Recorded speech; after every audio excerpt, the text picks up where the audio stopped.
Olá, estou de volta ao canal com o vídeo de número 51.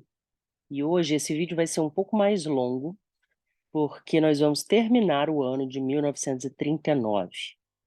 Seriam 2 vídeos muito curtinhos para fragmentar essa última parte.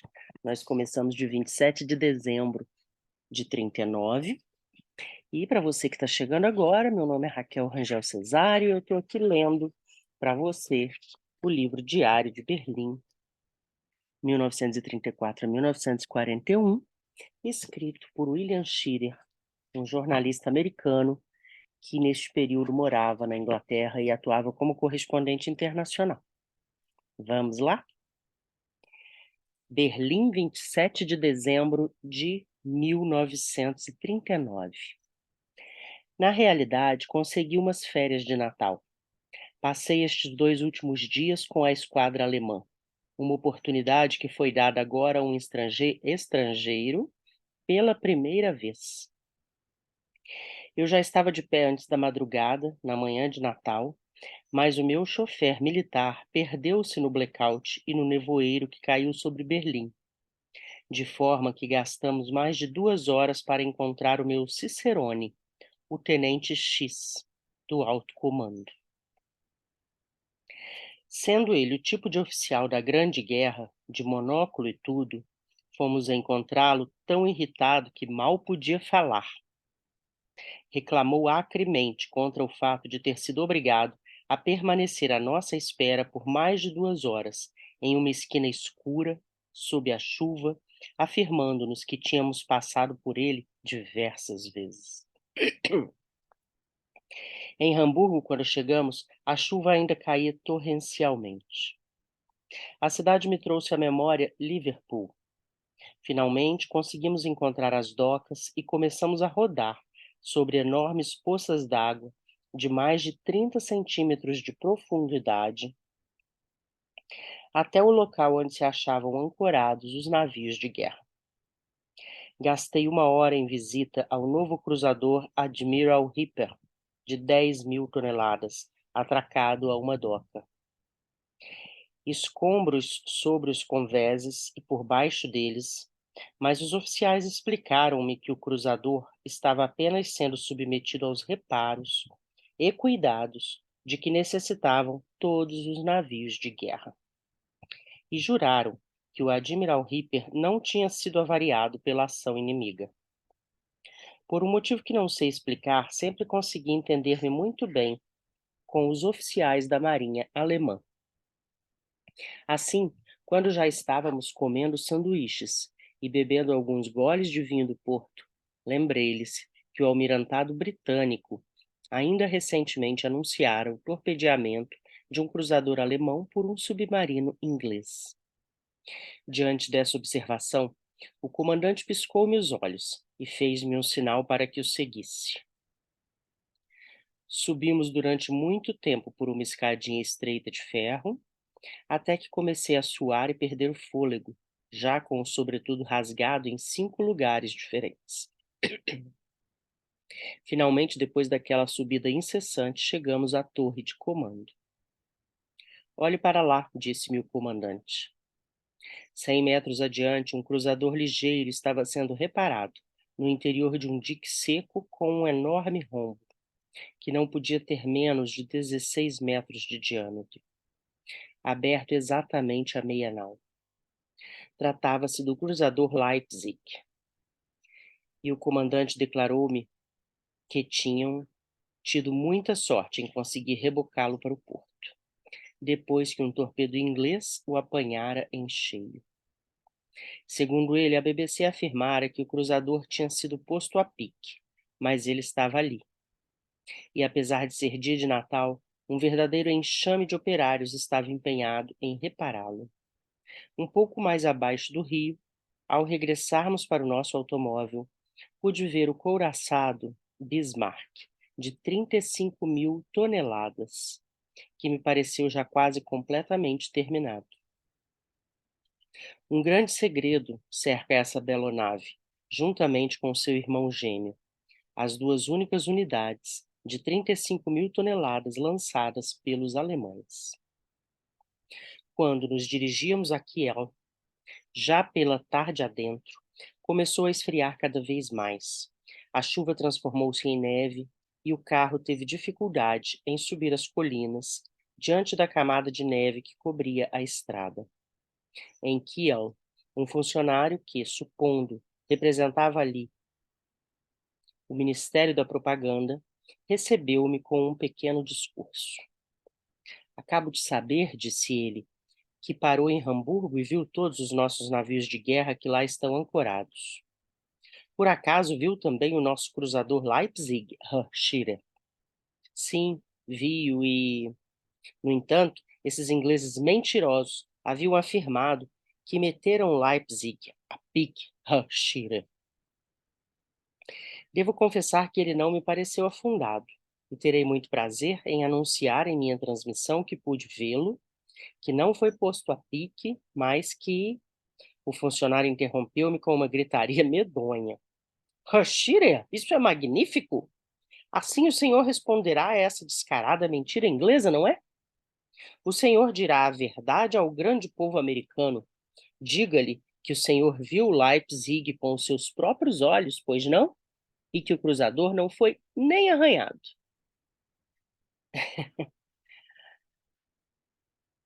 Aqui há um erro de edição no texto, uma linha solta,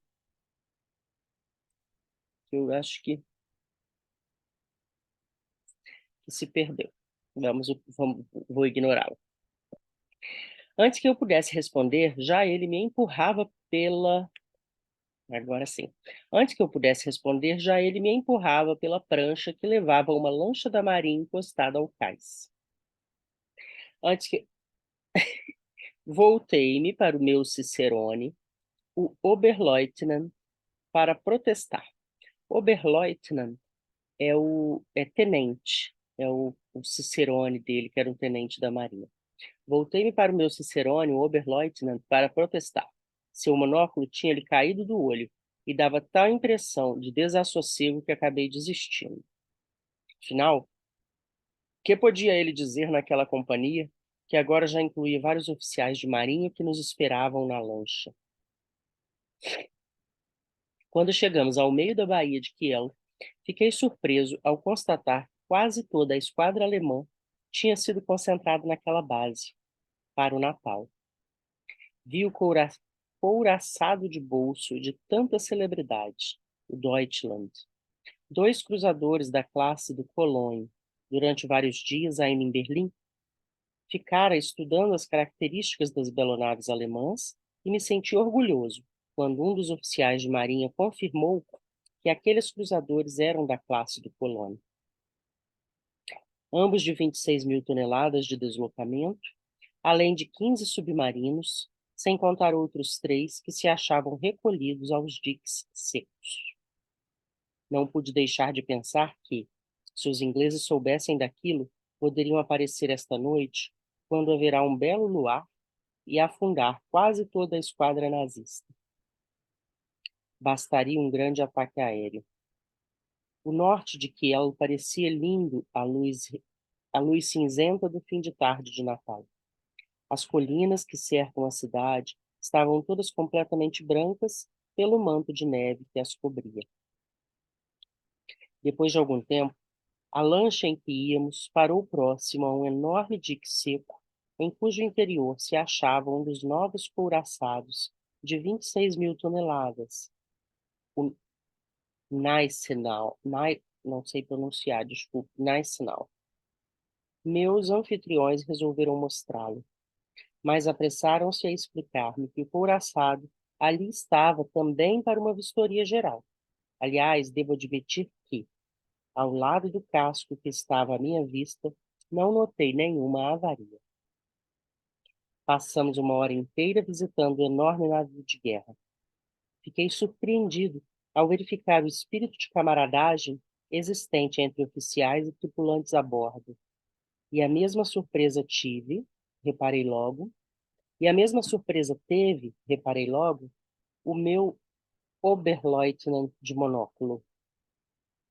4 ou 5 oficiais superiores me acompanharam por todo o interior do navio, e quando penetramos nos alojamentos da tripulação, não se registrou nenhuma correria, nenhuma continência de calcanhares batidos com violência, nenhum grito de sentido, como eu esperava.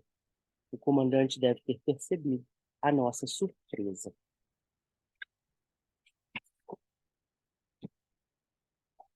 Esse é o novo espírito que prevalece em nossa marinha, explicou orgulhoso.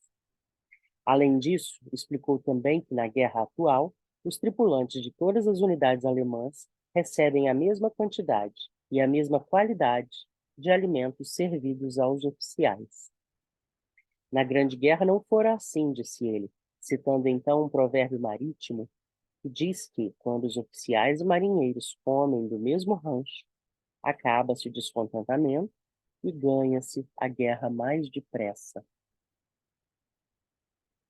Psicologia, né, minha gente?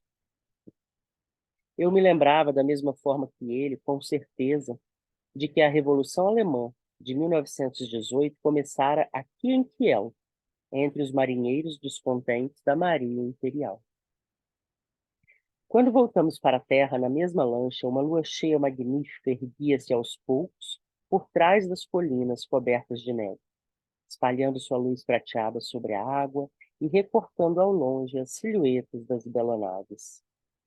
De volta ao hotel, passamos a falar sobre a nossa irradiação, que devia ser feita de bordo de um navio tender de submarinos, onde a tripulação de um dos submarinos que acabava de chegar de uma missão estaria celebrando o Natal. Os oficiais de marinha concordaram em apanhar-me às 21 horas. Dali seguiríamos para bordo. A transmissão estava marcada para as 22h15. Bateram as 21. Não chegou nenhum oficial. 21h15, 21h30. Eu não tinha a menor ideia do lugar onde estava ancorado o navio tender. Mas, mesmo que tivesse, duvido muito de que um chofer fosse capaz de encontrá-lo naquela escuridão de blackout. Afinal, quando faltavam apenas 5 minutos para as 22 horas, chegaram os oficiais. Alcançamos o navio exatamente a tempo de dar início ao programa, embora eu tivesse planejado fazer 2 ou 3 ensaios e precisasse, pelo menos, de um. Wolf Mittler, um conhecido da RRG, enorme e jovial, que viera a Kiel para auxiliar-me, reuniu os tripulantes, sentados em torno de uma grande mesa, à proa, a fim de que cantassem as canções de Natal. O luar que se espalhava sobre toda a baía estava tão soberbo que resolvi dar início à irradiação do convés superior, descrevendo a cena, embora o comandante me avisasse que eu não devia, pelo amor de Deus, dizer aos ingleses que toda a esquadra alemã ali estava. Uma advertência perfeitamente razoável, convenhamos, de acordo com as circunstâncias. Eu teria que dar início ao programa do convés superior sob o luar, descendo depois com o microfone até o alojamento dos tripulantes, no convés inferior, para a parte principal da transmissão. A primeira parte saiu muito bem. Depois de esgotar os meus objetivos, comecei a descer pela escotilha, de microfone em punho. Desgraçadamente, não sou marinheiro. Antes de ter chegado lá embaixo, já tinha rasgado a manga do meu sobretudo e quebrado o mostrador do cronômetro que trazia no pulso.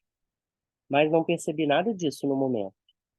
Meti-me pelo alojamento dos tripulantes, irradiei as suas canções, descrevi a forma pela qual aqueles homens, que mal tinham chegado das agruras da guerra, celebravam o seu Natal. Convidei alguns dentre eles que quisessem pronunciar ao microfone algumas palavras em inglês, e a irradiação do programa ia se desenrolando perfeitamente bem. Lá pelas tantas, dei uma olhadela no cronômetro para ver quanto tempo ainda nos restava.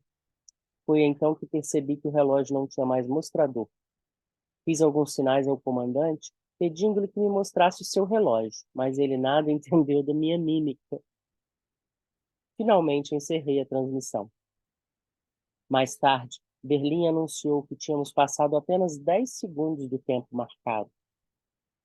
Além disso, na pressa do momento, esquecêramos completamente o sensor, e eu dissera algumas palavras sobre o fato do Leipzig ter sido severamente avariado, embora não tivesse ido a pique. Aparentemente, nenhum dos oficiais compreendeu o meu inglês, pois não me disseram uma única palavra a respeito. Surpreendi-me ante a uma forma ingênua pela qual os marujos tinham preparado aquele seu antro escuro, pois, na verdade, aquilo era um antro para sua noite de Natal. A um canto, uma grande árvore de Natal iluminada por lâmpadas elétricas, enquanto que ao comprido da parede fronteira suspenderam uma grande quantidade de coisas de Natal. Havia ali uma miniatura de uma pista de esqui, cortada no meio de um recanto da montanha, coberto de neve, sobre o qual os pares desenhavam lindas acrobacias. Fios elétricos punham as figurinhas em movimento. Outra miniatura mostrava o litoral inglês, onde, ainda por meio da eletricidade, se travava uma furiosa batalha naval. Depois da irradiação, sentamo-nos todos em volta de uma enorme mesa, onde os oficiais e marinheiros se misturavam numa promiscuidade que deixou profundamente chocado o meu Oberleutnant, conversando e cantando. O comandante serviu rum e chá, depois do que foram abertas muitas caixas de cerveja de Munique. O Oberleutnant e eu tivemos alguma dificuldade em beber a cerveja pelo gargalo da garrafa, uma vez que ali não havia portos. Por volta da meia-noite, todos já estavam um tanto sentimentais. Por que os ingleses lutam contra nós? Perguntavam-me. Mas não é preciso dizer que nem o lugar, nem a ocasião eram dos mais propícios para que lhes expusesse os meus sentimentos. Fez bem, né? Devo confessar que é impressionante o esplêndido moral dessas tripulações dos submarinos. Mais impressionante ainda é a absoluta ausência entre eles da rigidez da disciplina da casta prussiana. De fato, em volta da nossa mesa, oficiais e marinheiros estavam colocados no mesmo pé de igualdade, o que lhes parecia dar uma grande alegria.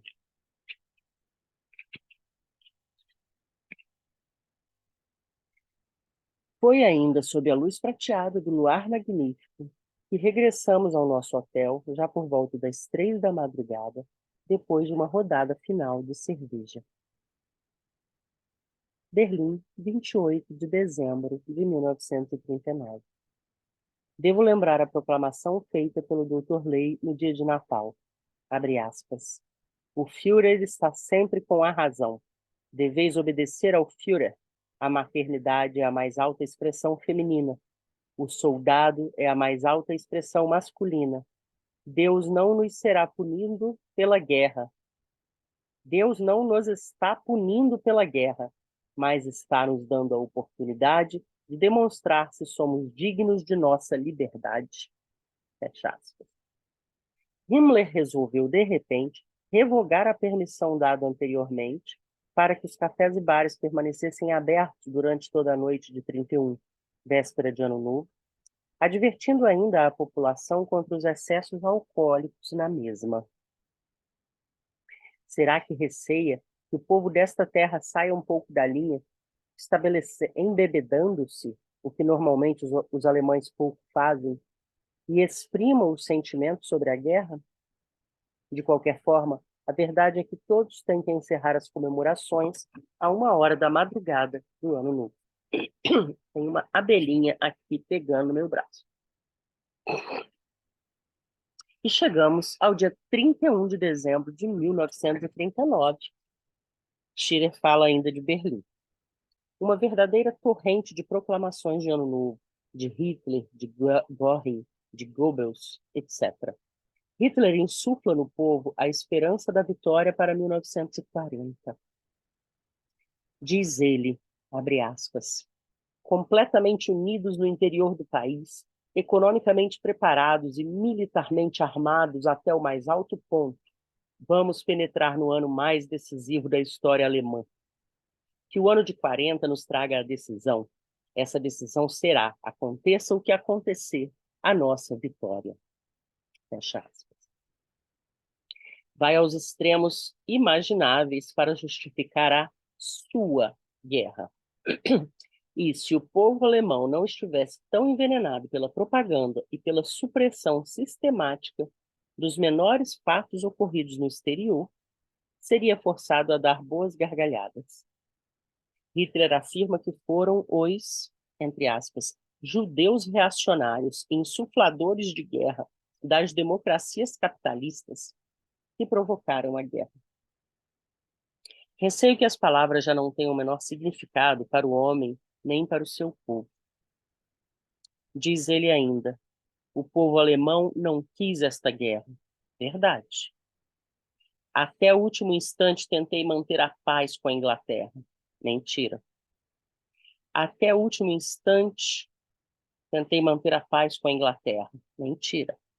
Mas os judeus e reacionários insufladores da guerra aguardavam esse instante para a execução de seus planos de destruição da Alemanha. Mentira também.